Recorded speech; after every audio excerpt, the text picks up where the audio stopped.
I remember the days when I was a young, naive little gremlin, still believing in things like the tooth fairy and the boogeyman and chocolate milk coming from brown cows, which, by the way, according to a survey conducted by the U.S. Dairy Innovation Center, about 7% of Americans still believe that chocolate milk comes from brown cows, which comes out to about 16.4 million Americans believing that. Of course, take that information with a grain of salt. I don't know how that data was collected, but I certainly wouldn't be surprised if it's accurate. Go on the platform formerly known as Twitter for more than 5 minutes, and you'll realize that we have truly entered the stupid dimension. We are all citizens of Doofusville, and we're only getting more and more new neighbors coming in here. But what's causing all of this? It's like the Space Jam basketballs out there sapping away all of our intelligence. There's an idiot virus spreading, and it's infecting the minds of so many. Where's it coming from? Alligator expert Joe Henney says his alligator poses no threat. That's one of nature's finest killing machines, just relaxing on this dude's lap like a pillow. Alligators have gone largely untouched for the last 8 million years because they've reached the apotheosis of evolution.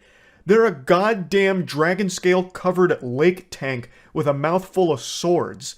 And apparently, they can run up to 20 miles per hour on land. Which, if I'm being honest, I still don't believe. This just seems like alligator propaganda that they want us to be even more fearful of these fucking things than we already are.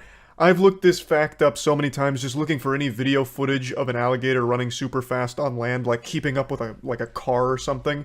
And the best I've seen is an alligator that jogged like 3 feet on a golf course and then fell. So, I still think that this was some kind of lie that we've just never bothered to test thoroughly because it sounds cool. You're looking at a champion who overcame a very severe addiction.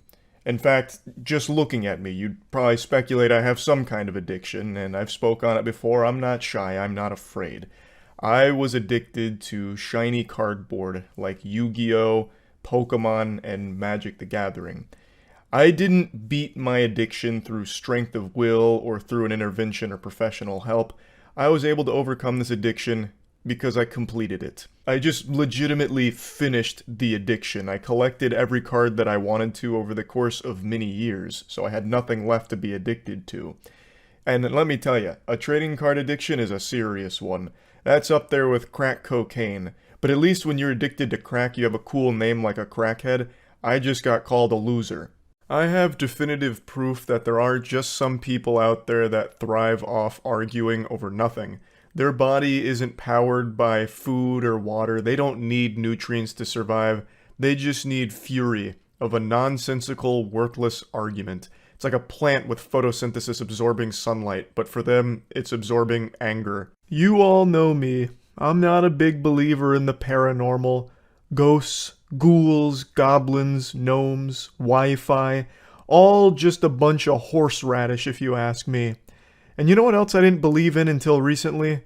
One Piece being good. But now everything I thought I knew is crumbling around me because I am actually, finally, enjoying One Piece. Some of the most important moments of your life that shape who you are as a person are the moments that you do something for the first time. Your first meal that was more than just mashed carrots and breast milk. Your first birthday. Your first time going to school. Your first time hitting a 3-point jump shot buzzer beater in a high-stakes basketball game. Your first kiss. Your first friend. Your first enemy. I still remember my first online critic. Shoutouts to Boney Tony from the GameFAQ.com forums. You diabolical son of a bitch. I will never forgive you for the things you used to say about my Battlefield Bad Company 2 Fun Tactics videos. You revolting bastard. You're still on my naughty list. The title's not clickbait. There was a new policy on Twitch that was announced today that will legitimately destroy the platform, with the majority of streamers choosing to go elsewhere if it goes into effect. Now, this was announced like 3 or 4 hours ago, but I decided to wait a little bit to see what Twitch would respond with, because the backlash has been considerable. Everyone is rightfully furious about this, and I just kind of wanted to let it all simmer, let Twitch kind of marinate in this witch's cauldron here and see how they would respond to all of it. So I went and played basketball, which is why I'm very sweaty right now, and I've just got home, and it turns out they did respond. I expected them to respond with something like, "Our sincerest apologies. Earlier this afternoon, we were coming down with a severe case of big fucking idiot disease. Turns out one of our employees replaced our water with plutonium and stupid juice, so we had radioactive brain rot when we came up with this idea. We're scrapping it, we're sorry. That's what I expected. But they went in a different direction. I know I'm even greasier than usual right now, but it's not cause for concern, no reason to be alarmed. The explanation's pretty simple. It's Thursday, which means it was pickup basketball day, a sacred day. And in the words of the wise Uncle Ben, with great basketball comes great smells. And brother, do I reek something fierce. I smell like 3 warthogs that rolled around in a barrel of ammonia. But I'm not here to really focus on my stellar basketball performance. Absolute superstar day. Going 3 for 3 from NBA range, as well as finishing pretty much all of my drives in triumphant fashion with some of the best floaters this business has ever seen. And also, lockdown defense, the likes of which hasn't been seen since the great Muggsy Bogues. But again, I'm not here to talk about basketball. I've said for a long time, Hollywood is an evil place. Not exactly a brave take, no one's going to be gasping or have their jaw on the floor, but you might be questioning, Charles, how can you even say that? You yourself are a Hollywood superstar thanks to your game-changing performance as District 8 hospital helper in the Hunger Games Mockingjay Part 1. Isn't it a bit hypocritical to say Hollywood's evil when you yourself were a large part of the reason Hollywood is successful thanks to reinvigorating public interest in cinema? Due to your exceptional acting as the District 8 hospital helper and single-handedly carrying the Hunger Games franchise on your extremely strong back, a back that's built like a Greek god in Adonis. If I was to lat spread right now, I'd look like a bat. The same franchise that's responsible for springboarding Jennifer Lawrence's career, but only because they cut out most of my scenes as the District 8 hospital helper because they overshadowed hers. And of course, you're not wrong, my sweet sunflower, but it's because of this level of expertise with a performance like mine, District 8 hospital helper, which is still widely studied across all theatrical colleges across the nation, that I am able to say with a high level of confidence that I know just how corrupt and evil Hollywood is from the inside. It is rotten to its very core. I swear to God, drinking an entire gallon of mercury is less poisonous than spending an hour on Twitter. You could be boofing arsenic and it'd still be less detrimental to your overall health than just doom scrolling social media. It's 4 a.m. and I can't sleep because the air conditioning stopped working, and since I live in Florida, it's shot up to over 80 degrees in my house right now, which is suboptimal snoozing temperatures. I'm basically taking the One Punch Man challenge. And I figured, since I can't sleep, I might as well talk about something that's on my mind. You may see that I'm sweating right now. I'm feeling the heat, but that's nothing compared to the heat that all League of Legends professional players are feeling. If history's taught us one thing, it's that gamers are the pride and joy of the human race. I feel like the only reason the Lord ever even made humans to begin with was so that we would eventually evolve to a point where we can finally reach our ultimate metamorphosis and become the turbo gamers we were destined to be.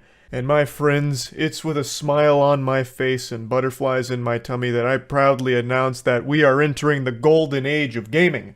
We have arrived. Gamers can't stop winning. We eat good, fuck good, feel good, and when someone stands in our way, we say, "Listen, Buster, you noob, get out of town or I'm gonna have to level up on your ass."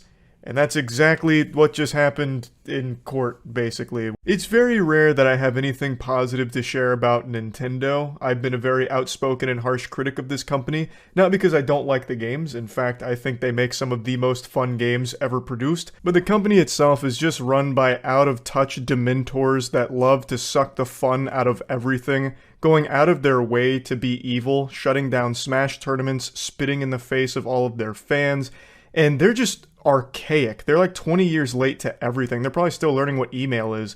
I'll scream this from the mountaintops every chance I get. It is downright criminal that they're charging for the Nintendo Online service when it is unforgivably horrible. It's a joke. It's laughable. It's worse than dial-up, and you still have to pay for it. Point is, I have shit on Nintendo more times than a dog shits on the floor during potty training. I was feeling nostalgic today, so I decided to check in on America's first super soldier, Nick Bolton. Nick Bolton is a man who needs no introduction. He's like a real-world Captain America. He is Steve Rogers. He was injected with a serum that gave him the power of freedom and the power of marketing. He's the spokesperson for Bell & Howell for their tactical line of products. I'm sure you've seen their commercials over the last 5 or so years for their tactical products that air on TV.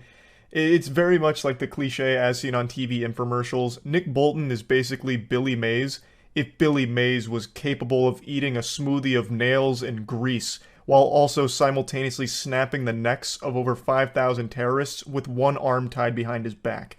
Nick Bolton is a G.I. Joe patriot, and also a big fan of tactical as seen on TV products. I'm Nick Bolton, and these days... Hey there. Hey there. It seems everybody has a pair of tactical sunglasses. Good morning. Morning. But what if you already wear glasses?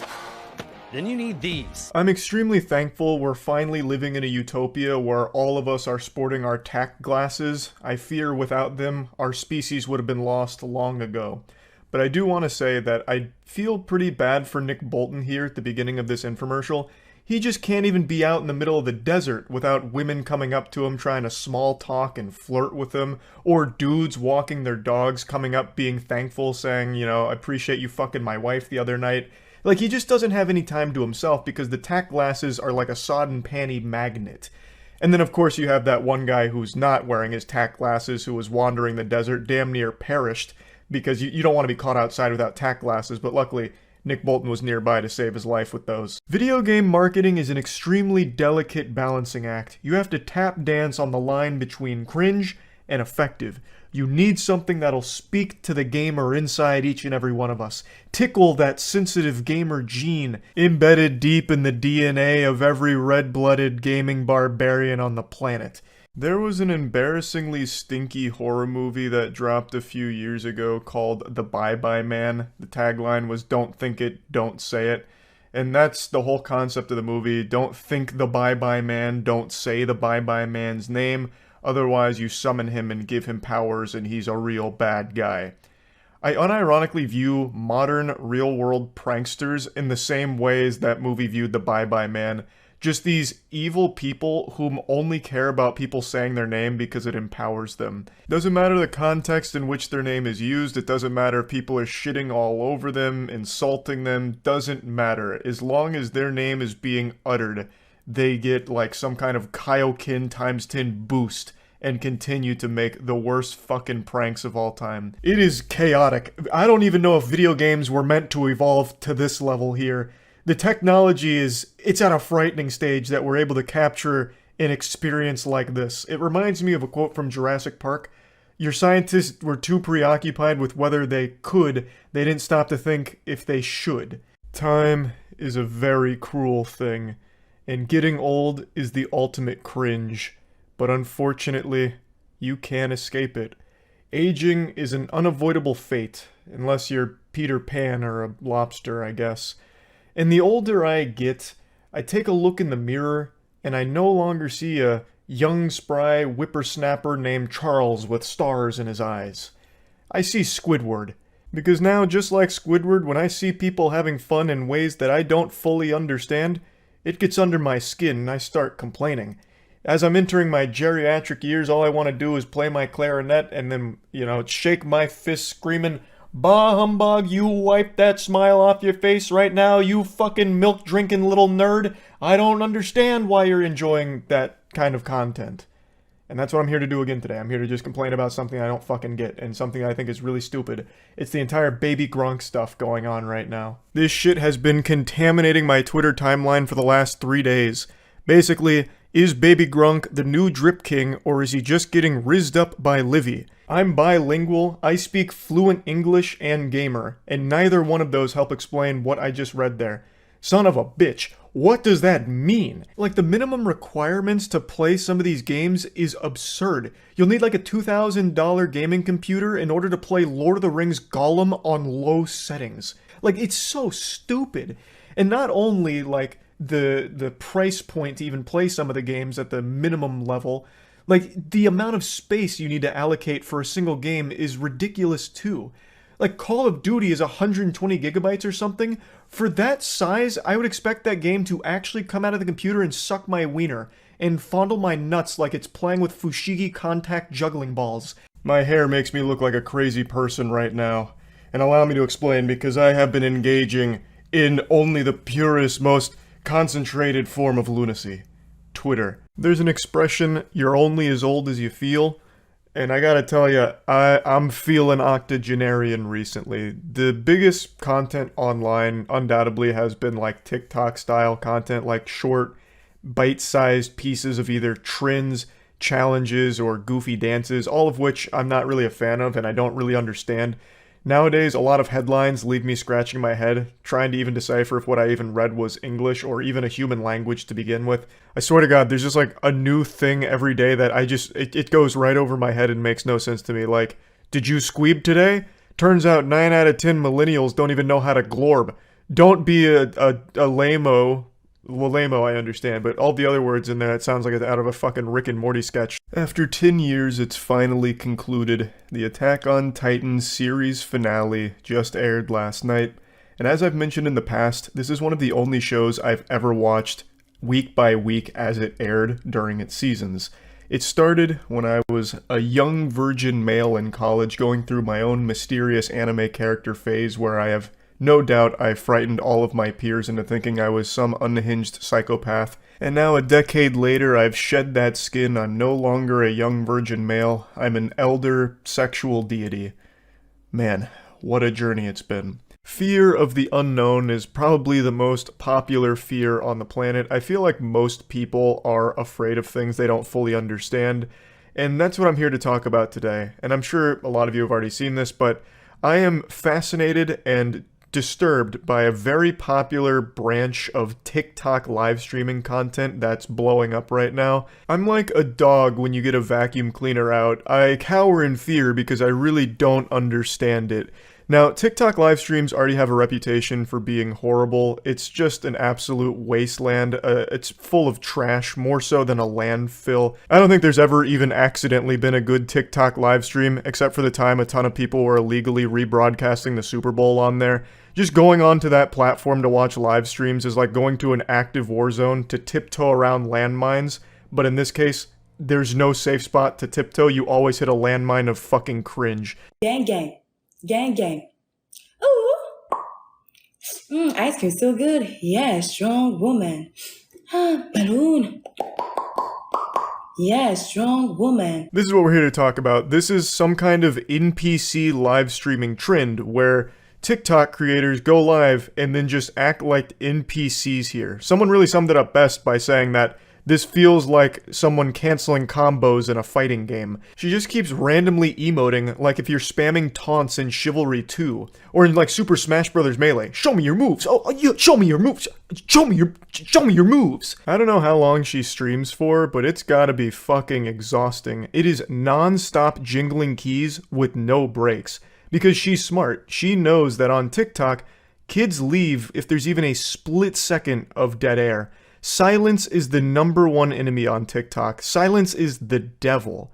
It's like the opposite of a quiet place where you have to be quiet to keep monsters away. This is the loud fucking doofusville platform where you have to be making as much noise as possible and stimulation out the wazoo or else people immediately turn it off. I don't know if you've ever been to Florida, but the weather is like if a 7-year-old had the power of Sim City in 1999. Yeah, literally, You can make honestly, it it's like a sunny, Starbucks or roast, stormy, just out burnt in the sun, and literally shoving something into a... Yeah. What's up? This is more cringe than the Men in Black cartoon series. Yeah, honestly, it is kind of cringe. It's kind of a little cringe. That's what I always think. Yeah, you can't do it without Will Smith. Honestly, one of the